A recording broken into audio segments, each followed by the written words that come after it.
Hi.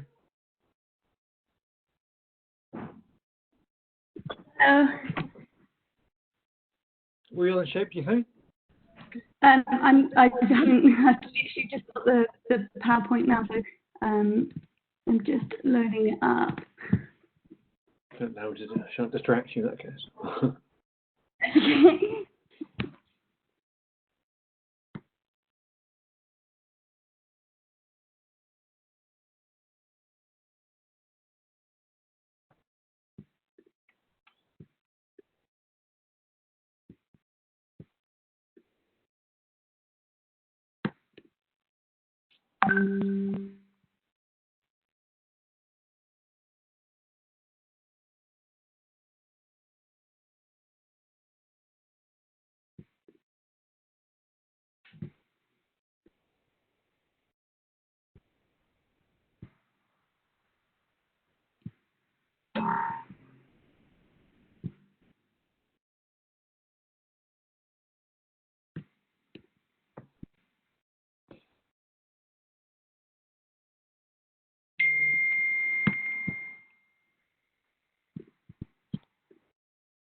Can we just check that slide? Yeah, it's just.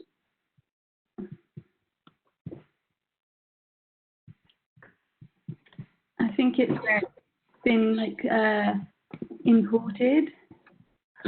The one that I just looked at in Teams was perfect. Was perfect. Okay. Yeah, I'm doing. I think I have to send it to myself on another laptop.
Good afternoon, everyone. I believe I am now live. My name is Tom Dannett. I'm the Chief Executive and founder of Street Child, and thank you so much for joining us this afternoon for this, our fourth COVID-19 emergency webinar. And here we're reconvening our senior program leadership team for the COVID response. We took part in the first webinar 6 weeks ago, and we're really going to review the progress the Street Child has made, the way that the COVID crisis has unfolded in our countries in Africa and South Asia in the past 6 weeks since we last spoke and since the crisis began. We're going to do a few minutes from each of the directors here, Pete Garrett, Ramya, and Megan. In total, I don't expect them to take more than 20 minutes. And then really we'll open it for question and answers. We launched our COVID-19 appeal on 28th of March. We were amongst, if not the first UK charity to launch a global appeal to fight the COVID crisis. When we did that, we had no idea how COVID would really unfold in our countries, but we knew it would, and we knew it would be bad. We also had no idea at all, and really, in the days before we launched the appeal, we had a series of back and forwards within the charity about whether it was really possible to launch an appeal to our supporters in the UK, given what was going on at home at that time. And of course, we finally decided we had to, as our mission, it was what we exist to do. We did so with a great degree of trepidation. And the response we've had has been overwhelming in terms of the financial gifts, and then what we have done and what we'll really spend the next 20 minutes presenting back to you is the way that we've taken those gifts and put them immediately into action in the ground. So again, thanks very much for joining us. Everyone who is listening to this webinar, taking part in it, who has in any way, shape or form supported our response. I know a lot of our staff are on the line. And then donors and others who have supported in different ways. I just want to start by thanking you so much. You have made a huge amount possible. And I'll now throw to Pete, who's our newest program director, Executive Director, Programs and People is the title he sails under. Pete, will you kick us off with, I think, an overview of our response to date? Thank you. Yeah, thanks, Tom. I'd be delighted to. Yep, as many of you know, I'm relatively new at Street Child, so it's been a real delight to land in the deep end with this COVID response, but also to see it firsthand, just the incredible needs that have already been met and the team at work. So I'm just going to start off with a slide that just reminds people where we're at, really. So, you know, we are 2.5 months into this crisis in terms of its global impact, particularly in the countries where we are operating, the 14 countries that we're operating in. We set out some very ambitious targets to really sort of drive our response to ensure that we were doing everything we could to reach as many people as possible to prevent the very worst impact of the COVID disease affecting people, and knowing as well, though, that the humanitarian impact to come is going to be just as great, if not greater, for many, many millions more. So we're in this stage where we've been working so hard to do everything we can to support our local partners to prevent the spread of COVID taking further hold than it already has done, and to help our local partners and the communities in which they work to prepare for and be able to support their resilience as individuals and families and communities facing the crisis that COVID is bringing. And at the same time, being able to respond with relief support to those particularly vulnerable families and communities that have needed that little bit of extra support so that they can continue to stand on their own 2 feet. And that's where we're at really now as we approach the end of May. We're about to enter into perhaps a new phase of the response, one that's going to be longer term in nature, But right now, let's just look back on the first couple of months of this response. So as we teed up 6 weeks ago, our priorities in terms of our response were firstly to prevent the proliferation of the pandemic, and secondly to prepare and help communities to plan to mitigate the humanitarian impact that we see coming. We then, in particular, around that humanitarian impact, looked at what we could do to provide physical and psychosocial protection support. And we looked at what we needed to do to help ensure that learning outcomes were protected, because we know how important that is for its life-saving, its life-sustaining potential amongst children and young people. So we've had to look at how do we maintain and support different types of learning opportunities, and we'll touch on those in a moment. We've also looked at what we can do to, as I said, support the coping capacity of individuals so that they can survive in the here and now and are not dependent on extra handouts for a long period of time. And lastly, we've done all of this very much in conjunction with our local partners, really seeking to put them at the forefront of everything that we're doing, and to support and walk alongside them with that journey and ensure they are given the resources that they need to be able to respond. After all, they know their countries and their contexts far better than any of us. So this slide just gives you an indication of the funding allocations that we've made to date. I'm so excited to be able to say that our appeal has brought £620,000 in since we launched it at the back end of March. And as Tom said, just thank you to all of you who have contributed to that. You know, for an organisation of this size, I think that is brilliant. It's staggering testament to the commitment to you, our supporters, and all of our partners. So, you know, just thank you. This pie chart just sort of shows you where those funds have been allocated across the countries that you can see. The only one missing from here is Kenya, and they are working with some funds that they already had in existence, and we have repurposed, and we haven't yet reflected that in this diagram, but we will do that soon. As you can see, we've actually worked really hard to make sure we're not sitting on funds here in the UK. You know, we have pushed everything as hard as we can, as quickly as we can, but making sensible decisions about good quality work that our partners have been able to you know, put their plans in front of us, and we've been able to work alongside them to boost those.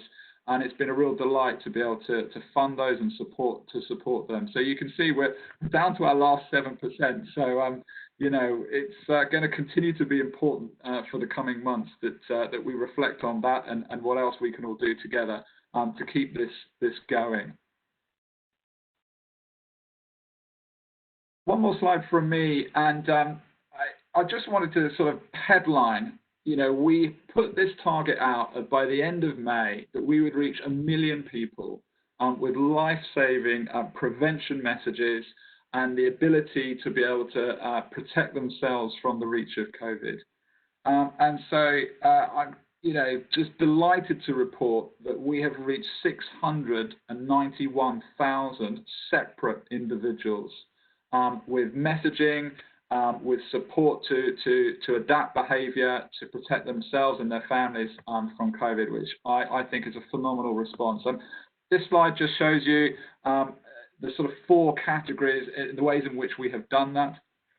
So 39% is where we have supported communities with access to good quality hand washing stations. We know that's a really important part of the response, hygiene in terms of protecting people from the spread of COVID. And those hand washing stations have been peopled with our volunteers and our partner staff who've been reinforcing all the messages, the positive messages around steps that people can take to protect themselves from COVID. And that's why we count them in these figures. 31% of that 691,000 have been through person to person, household to household, door to door awareness raising with all the precautions that we've had to take to protect our partner staff, our staff, and the communities from the impact of COVID, from the spread of it. It includes house-to-house telephone conversations, for instance. So we've had to get creative, and our teams and partners have certainly been doing that. And of course, there are mass media opportunities. We've had some very targeted radio campaigns developed in the local languages. A great and exciting initiative in Afghanistan, where our initial surveys were showing us that there was quite a big gap in certain communities about access to knowledge of what to do to prevent COVID, and by putting in place an opportunity for people to call a hotline to respond to the messages that they were initially receiving through both SMS and radio, to then call a hotline to have a conversation, to get more information, just to say to tell me more. And that's now off the ground and running, and we're really excited about that initiative. So I will now hand over to Megan, just to bring a little bit more colour and a little bit more of the stories and our experience in each of these priority response areas. Thanks, Pete. So then if we can move to the next slide. What I want to say is underpinning this slide is the single largest, most coordinated response that Street Child has ever carried out, hands down. We have reached nearly 700,000 people with prevention support across 14 countries. And I know that many listeners and many people who know Street Child will be aware of the large-scale response we mounted during the Ebola crisis. And we reached 250,000 people over 6 months in Sierra Leone and Liberia.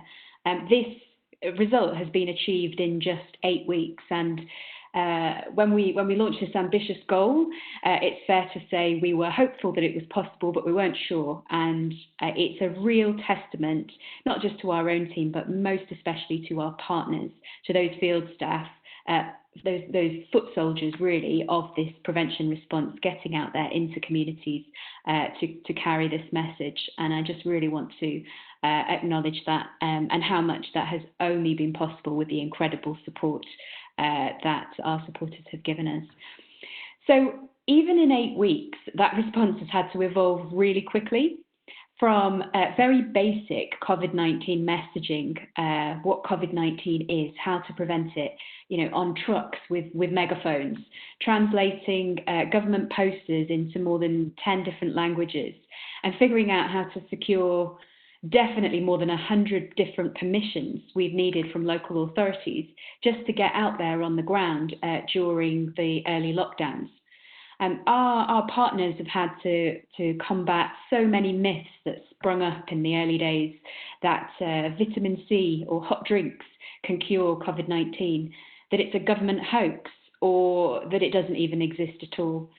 And the house-to-house engagement that the partners have really emphasised as soon as they've been able to get out there on foot has helped us really talk to people and talk to heads of households, children, about what it is and how to prevent it with really simple messaging.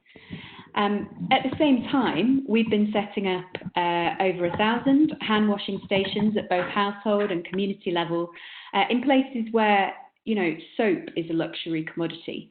People are used to washing their hands with water, but not with soap, which is an additional cost. And in some places, even water is that luxury commodity. And we've had some real challenges to face to help the populations we're working with to get access to those very most basic things. We've really seen that team approach evolve from us giving across the messages, those basic messages, to actually a more empowerment message where we're supporting heads of households to think about how they can protect themselves and their own families, from supplying hand washing buckets to actually helping those households who can make their own hand washing buckets with jerry cans and string, from buying masks, which again is an additional cost that many people can't afford, to making their own masks. So it's been an enormous effort, and it's still evolving. COVID-19, as my colleague Rami is going to come on to say, is by now the message has gotten out there, but there's still a huge gap between people's understanding and people's behaviour. So if we come to the next slide, I want to talk about just very briefly the needs assessment that Rami will be presenting after me, and it's been really important for us to know that needs are evolving at a huge pace across 14 different contexts. And when I say context, I mean countries. And even within a country like Nigeria, like DRC, like Kenya, those challenges are very different from someone based in the capital city to those based out in the rural areas in a rural village. We've really needed to distinguish between the immediate, medium and longer term needs that the people we help are facing. And this needs assessment, I mean, I mentioned the huge effort that went into this prevention effort over 8 weeks, but the needs assessment was carried out in 10 days, and 12,000 surveys were carried out. This was despite, in some cases, mudslides and flooding, cutting off access to remote communities. So the DRC team walked 36 hours to reach the communities they were surveying. The Rohingya response team had to secure at least 100 permissions just to even carry out this needs assessment, let alone to carry out relief. So in and amongst all of this, I want to acknowledge that the operational context has been really difficult. And COVID-19 and its lockdowns is one thing, but in so many of the places we work, there are all the usual challenges: the geographical access, the poor roads, the normal challenges of trying to move across large areas for the minimum cost.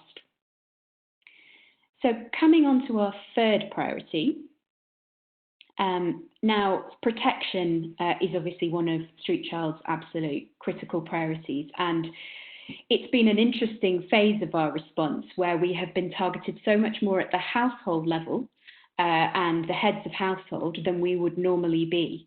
Being a child-centred organisation, we are more used to having the child at the centre of all of our messaging and all of our activities. So in order to reach the child in this case, we have gone through the heads of household. But that doesn't mean we have been sleeping on the job of protecting children that we work with. And we note the increasing vulnerability of many of the children we provide with specialist protection services. So from the children who are still incarcerated in jails in Kabul, and some of the most vulnerable, has been pointed out globally, to the spread of COVID-19, and Afghanistan has had a huge number of cases of COVID-19, to the Musahar community, the lowest of the low castes in Nepal, who face enormous stigmatization and live constantly on the edge of starvation and have been thrown, some, I'm afraid to say, into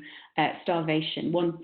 We've had reports of deaths within the Musahar community as a result of hunger already because of the very strict lockdown there. So for all the communities that we're working with, it's been so important to continue access to those protection services, and we're working with 8,000 girls and women especially to provide those specialist protection services. Coming on to education, which of course is also very critical for Street Child. What we've noticed and been buoyed by in some ways is how quickly national governments have acted to launch radio, TV and online educational activities in the countries we work in. It wasn't a given, and many governments really have, ministries of education really have stepped up with a lot of support from third sector actors. But we can't help but note and focus on those children who can't reach those services, who are out of range of radio networks, who are online is far beyond what they would be able to access, and certainly who would have no access to TV. And so whilst we've been continuing all of our educational programming, it's really been a speedy response from us to develop materials that can be received by children at home in a basic home learning pack to keep children engaged through this horrendous time when they are out of school, more at risk of child labour than ever, and for some who've only just gotten back to school with our support, being once again out is just so upsetting. And so for those children, we really feel the very heavy responsibility to continue to ensure that they're engaged in learning. Coming on to livelihoods, and in particular to the coping capacities of families that have been so reduced by the loss of livelihoods. Again, my colleague Ramia is going to say more about this, but we're really seeing that the populations we work with are absolutely on the breadline, and the slightest change in rising prices, in lack of access to markets because of lockdowns, and certainly the loss of income and livelihoods are felt instantly.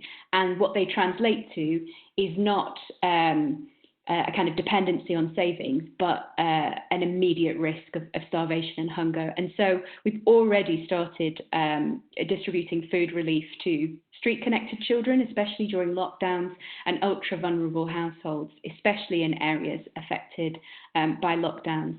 And I want to say here that what's striking to me is that across the world, the impact that most people have felt, or the most negative impact that people have felt on their lives as a result of COVID-19, is not necessarily COVID-19 itself, sickness or even sickness within the household, but economic impact. And that has been so cushioned by many governments acting quickly to provide social safety nets, essentially, or furlough schemes as we have in the UK.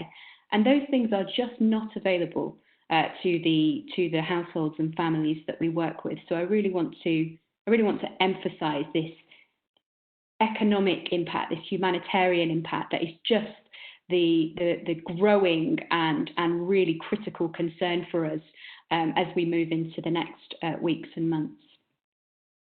And then finally, I want to say just something about our localization agenda. So this is where we're really championing local partners to lead the response in COVID-19.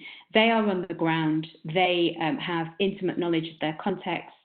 They're the ones risking their lives in many cases on a daily basis. And the more we can directly support them, directly empower them, not just with words and technical support and training, but with money, has been a really critical priority for us during this response. And we have already set up 5 rapid response funds across Cameroon, Northeast Nigeria, Bangladesh, DR Congo, to really put money straight into the hands of local partners who know what their populations need. And this is something that we've also been talking a lot about with other global partners, particularly the UN, to really try and influence other actors to do the same and to really trust in, believe in local partners in this response as a platform for everything that is going to be needed in the weeks, months, and probably years ahead.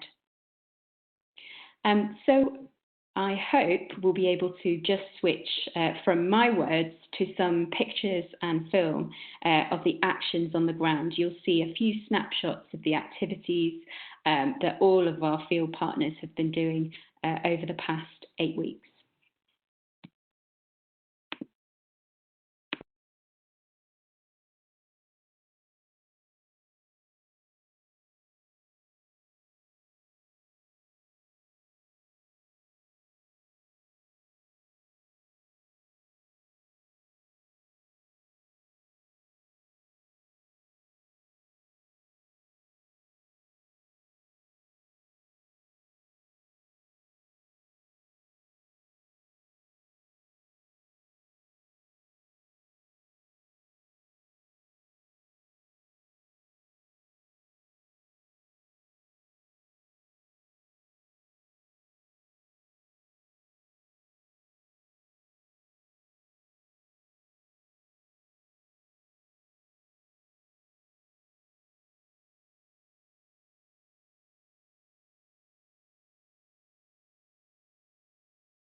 That was amazing. Thanks so much, Megan.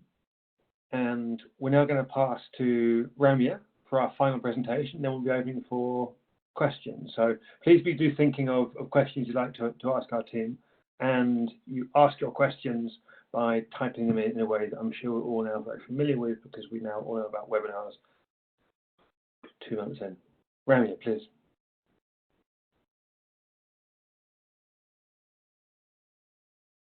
I think we are so grateful to have been able to respond so rapidly to the needs that we've been seeing evolving across the 14 countries that we operate in.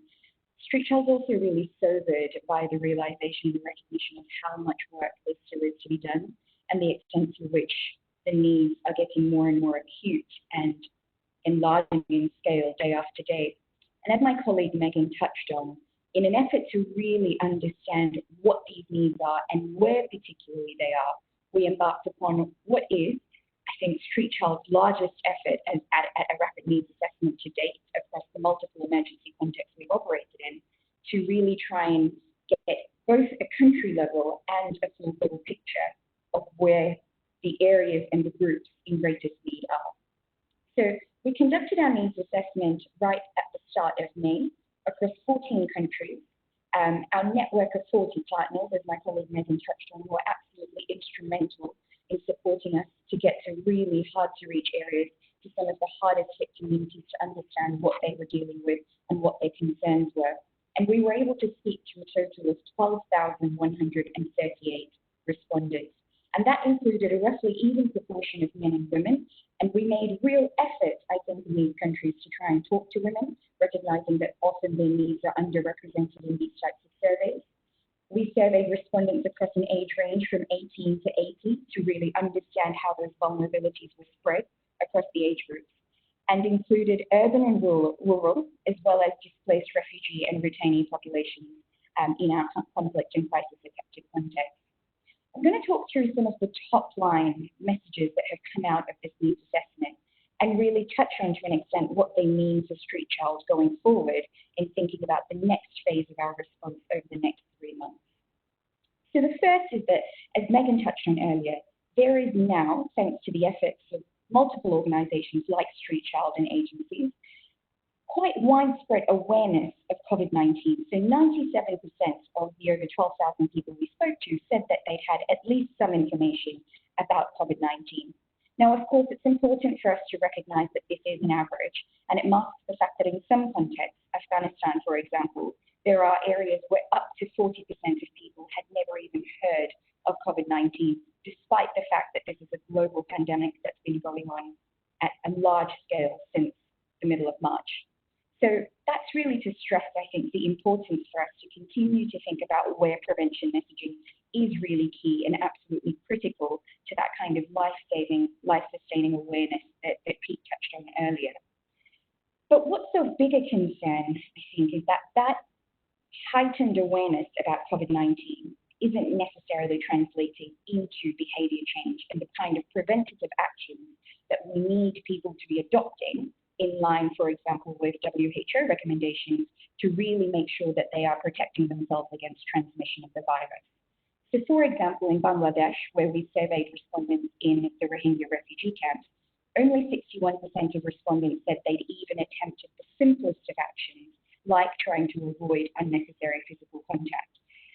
In Burundi, only 79% had attempted simple actions, like trying to wash their hands more frequently.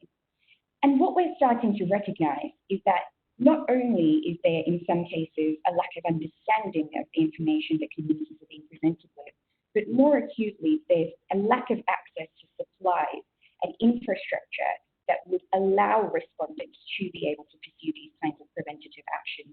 So, for example, in Bangladesh, only 11% of respondents report being able to wear a mask. Only 14% of people in Uganda report being able to wear a mask because they don't have access to these supplies.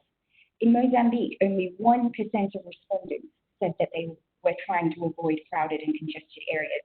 And as we'll come on to in a bit, that really links to the need to be able to get out to markets and to get out to crowded spaces to be able to find food and secure the safety of their households.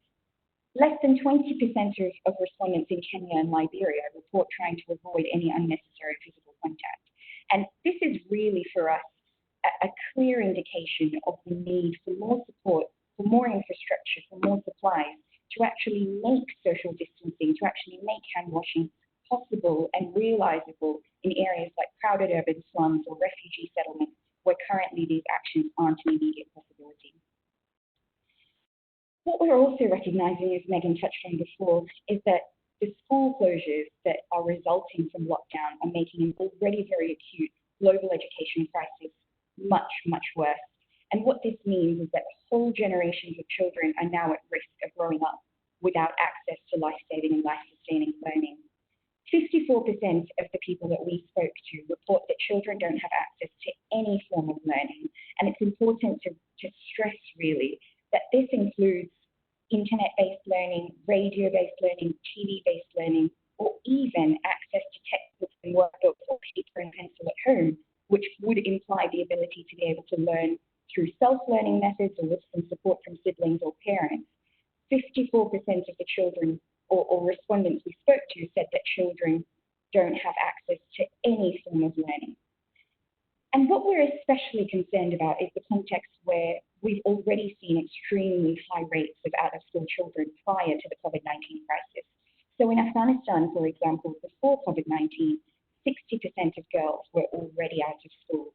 And we know now that despite huge efforts to try and get girls into school over the last couple of decades and massive gains in those figures, the likelihood that these girls are now going to return to school gets lower and lower every single day.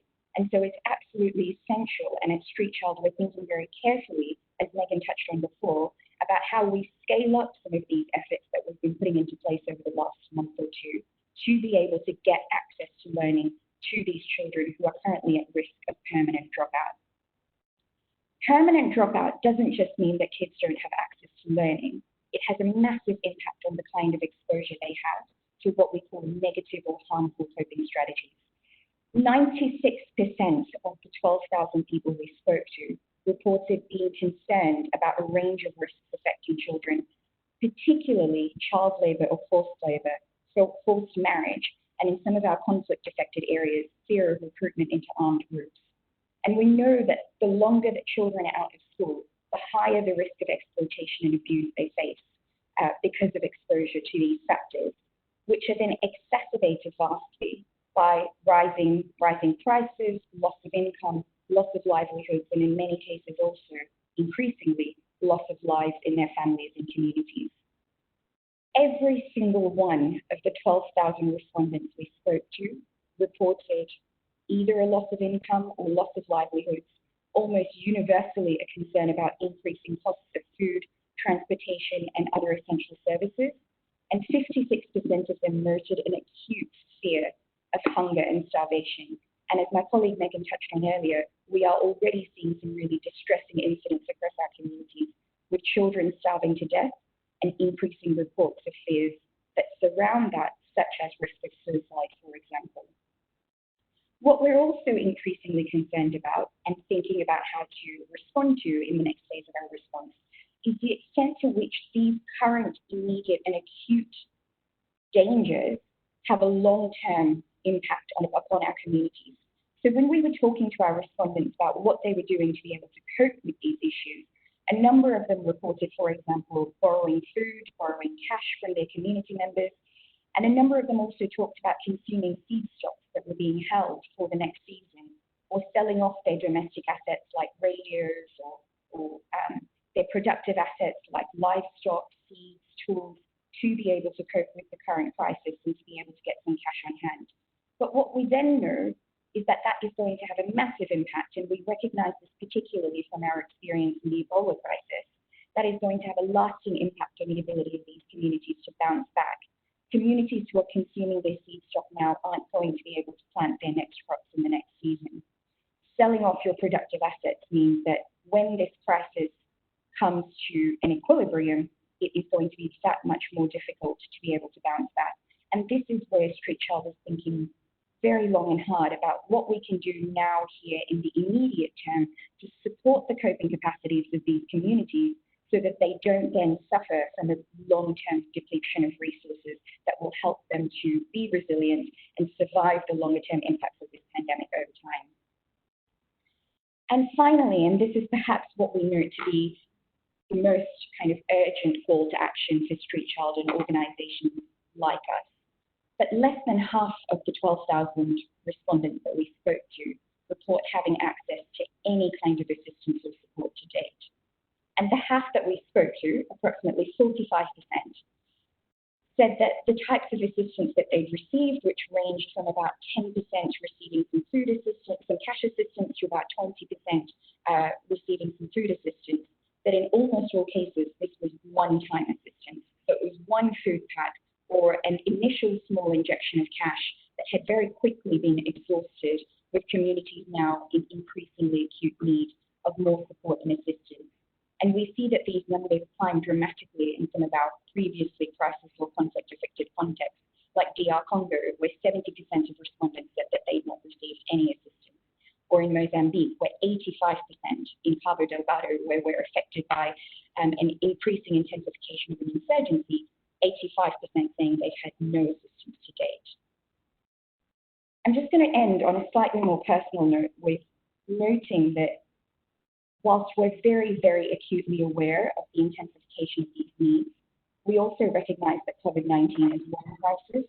We are not only dealing in contexts where there are pre-existing crises and conflicts, but we also know that there are other crises that threaten to really turn this into a catastrophe in a number of the contexts that we work. And just earlier today, I was on the phone to my team in Bangladesh, noting Cyclone Amphan, for example, that's ripping across the Bay of Bengal at the moment, and again threatening to have a devastating impact on the Rohingya refugee camps in Cox's Bazar.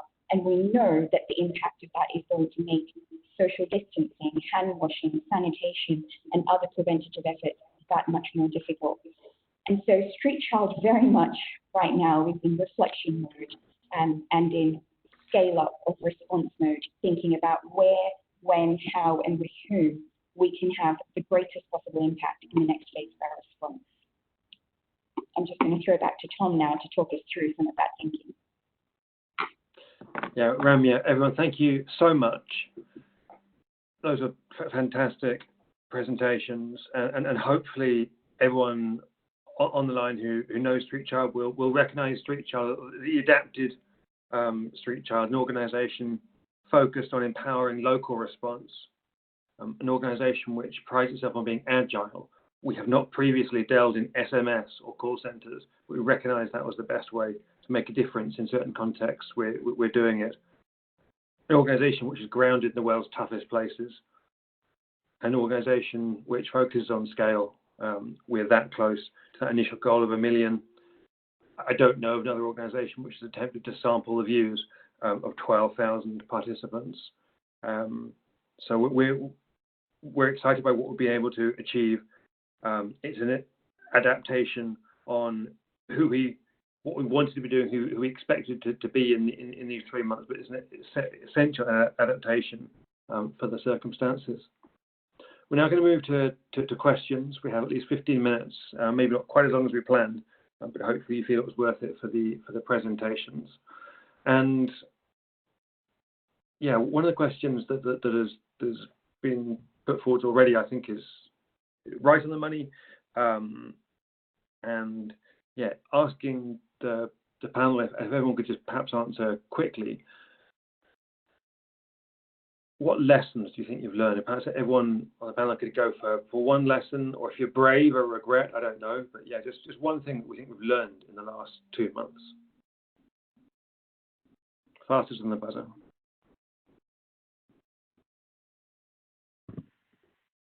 Okay. Yeah, I think for me, this emergency, this crisis has confirmed like never before the power of local. And so, governments can put messaging out there. We can put SMSs and target and be very clever about that.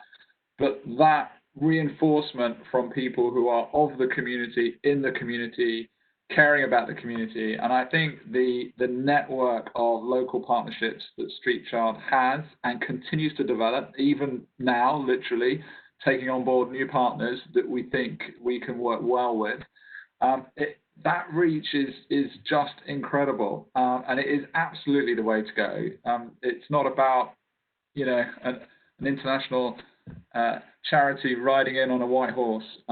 You know, those days are gone. So it's the power of working hand in hand alongside and doing everything we can to support the locally community embedded partners that we've got. I mean, there's no way this reach would be anything like what it is without that.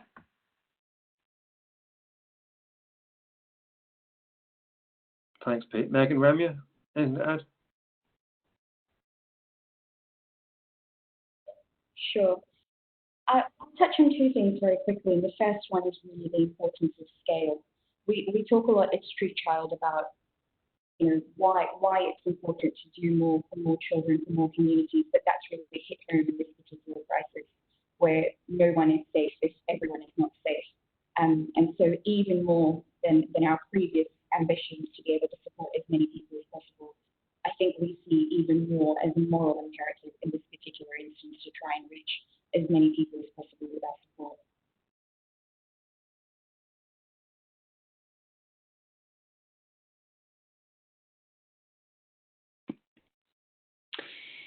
Yeah, I think a lesson for me has been in the importance of context, and it's really important for Street Child always to be problem driven and context specific, and one of the ways we do that is through local partnership.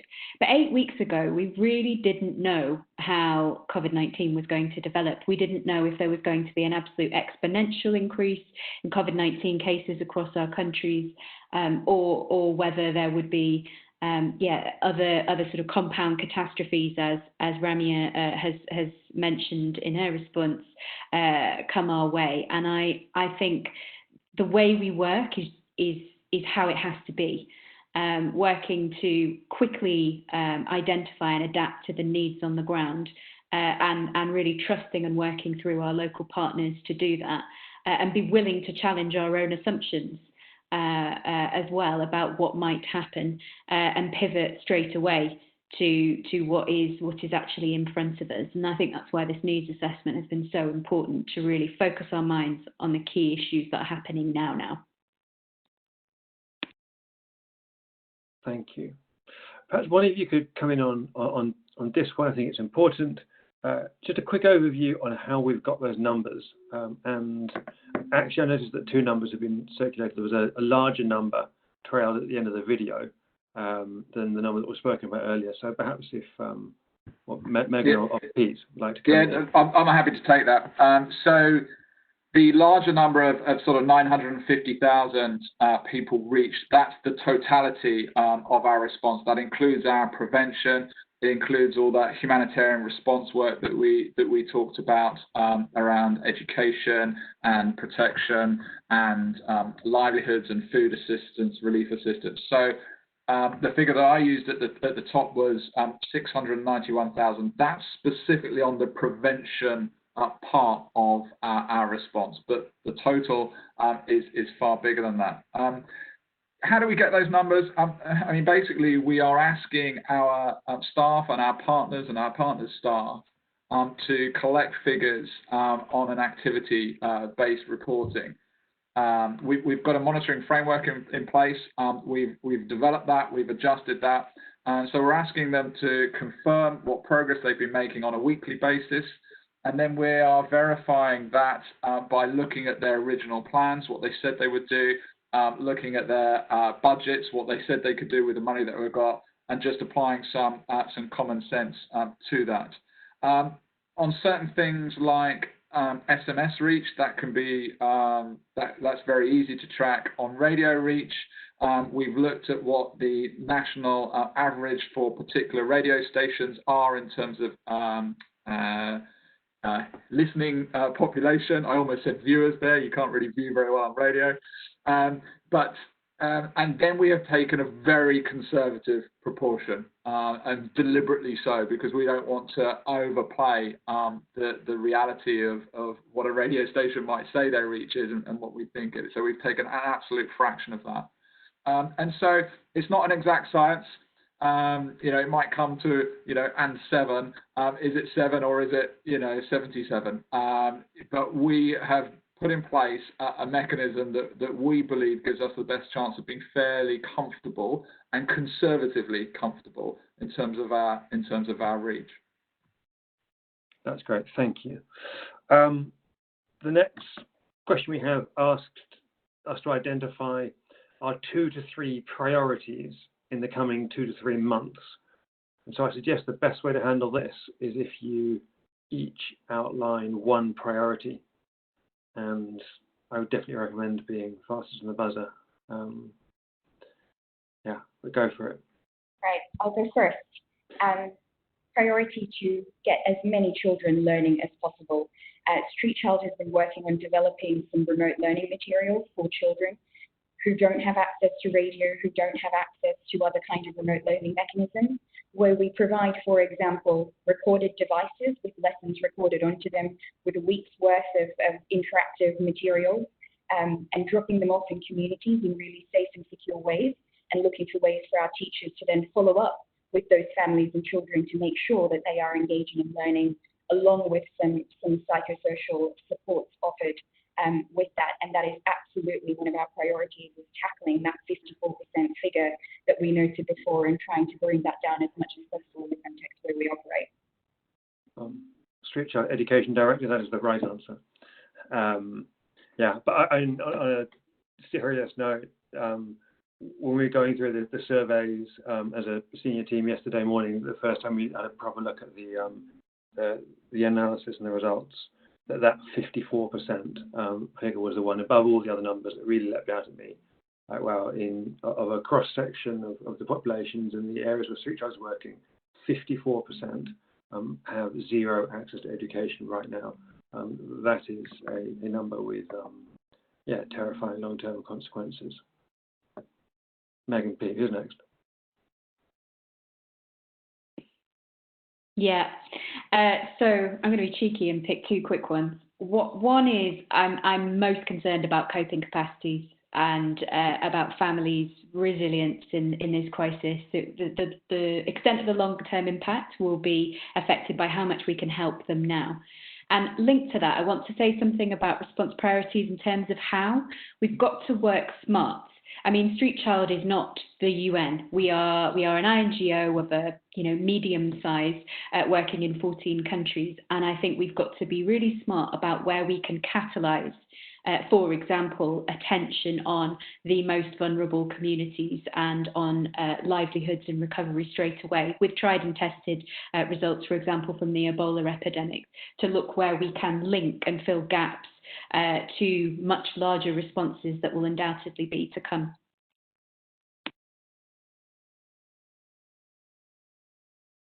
Peter. Yeah, I mean, kind of linked to that really. I'm certainly really worried about what I would call very negative, coping strategies. I mean, it's been touched on already, that we're hearing.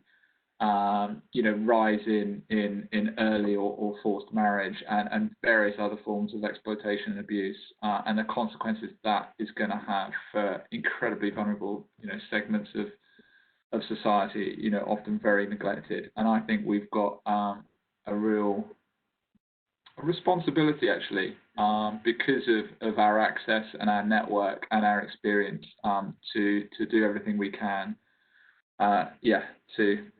to mitigate that as much as we can. And that sounds, it's easy to say, but there's a face, there's a human being, there's an individual behind every single number that we talk about.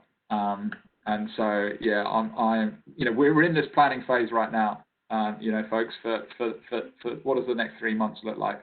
We've got our needs assessment data now in, and we are wrestling with this, right now. How do we continue to respond? frankly, where are we going to get the funds from to enable that to happen? And you know, yeah, your support in that regard continues to be hugely appreciated. Thank you. If there are any more questions, now is your chance to slip them in. We will finish this in the next 5 or 6 minutes. Meanwhile, I'll just answer that question, the panel answer, with 2 extra answers there. They're not new themes. Continuing to go local. It has been the deepening of our relationship with particularly about a dozen, taking to a new level, the relationship with about a dozen national NGOs has been one of the highlights for me in these first 2 months of the response, in addition to taking on another, I haven't got the precise number, it's probably between half a dozen and dozen new relationships as well, which has been exciting, and organisations who have been willing to engage very rapidly with us and trust us, and you know, are benefiting as a result because they've received funds, which are allowing them to put their plans into action. And look, I started Street Child 12 years ago. I know how that began, and that character has worked throughout our style for 12 years now, which is I didn't turn up in Sierra Leone with a plan. I turned up in Sierra Leone with an intention to help, and was presented with a set of ideas, and really that's what we've done in Sierra Leone for 12 years, is help us massage and shape and resource those ideas. And that's exactly what we've been doing with new partners in new contexts, is saying, look, here's this challenge. We are open to your ideas, and we have run with some of the best ones, and it's been exciting. And I think more of that will be an exciting and important priority for us in this crisis. And secondly, it's obvious, but it hasn't been said, and carrying on with the prevention messaging, integrating it throughout all of our activities. And Ramya brought it out in the presentation. Basic awareness level is not quite at 100%, it's near 100%, and we need to focus on the pockets where it's not in the high 90s yet. When you look at the survey results, you see in Afghanistan, for example, Rami mentioned it, I think there's something like 20% who are saying they haven't got any awareness of COVID yet, and a few other pockets. And then there was that gap between awareness and actually behaviour change in a number of contexts. We're going to have to keep working on that. So those are two extra priorities from myself. No new questions of note have come in whilst I've been talking, which just means that I'm going to throw to the panelists for their final comments, and you've got a minute each. Yeah, just from me, just a thank you to everybody on the call for giving of your time today, listening to us, and yeah, thanks for everybody for your support. I think this isn't a sprint, you know, this is a marathon. It's the cliche, of course, yeah, we're really committed to Street Child to do everything we can to be in it for the marathon, you know, not dropping out halfway. Yeah, I'm happy to go next. And I might actually, there was one question I saw about how with limited resources you can optimise them to last and be resilient for these children, and that is our challenge for the next 3 months.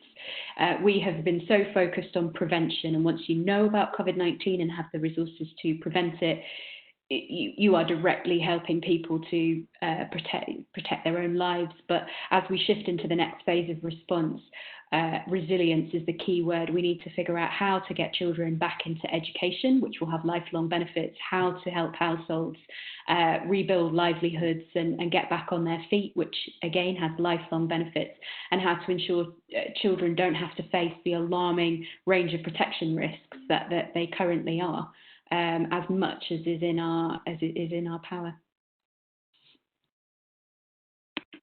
Yeah, and just final thought that this is really such a collective effort.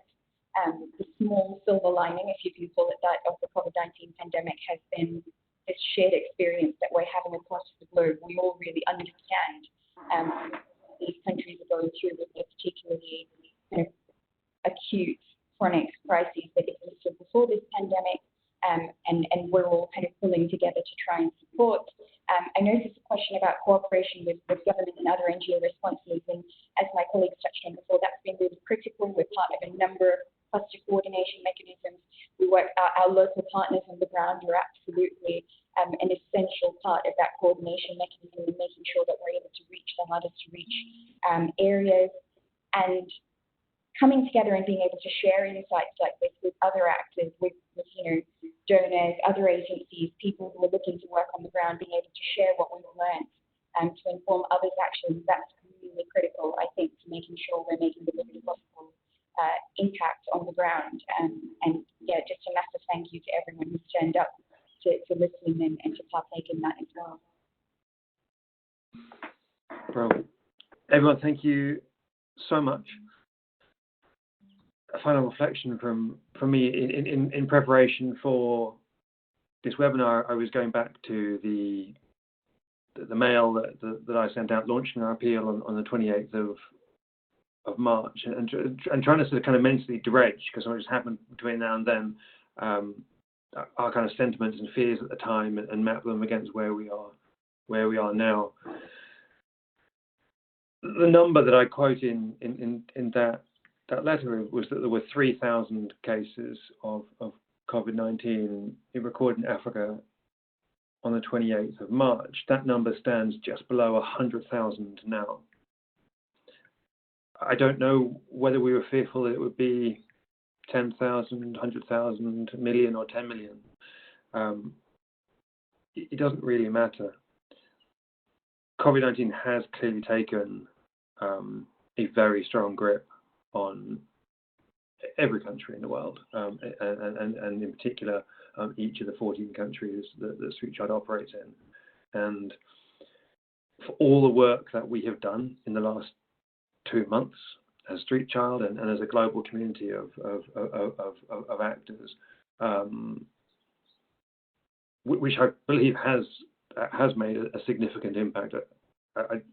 Who will know what we have achieved?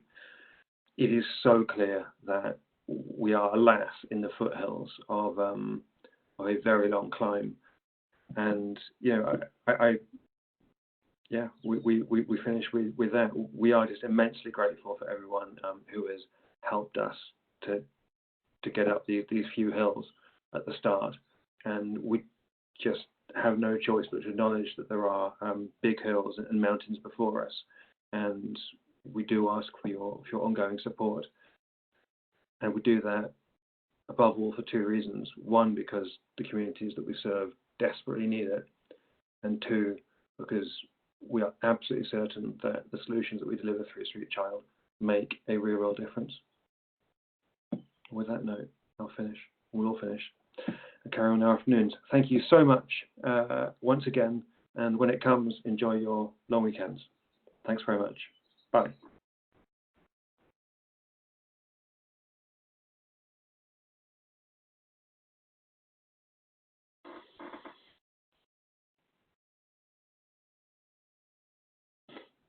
Thank you.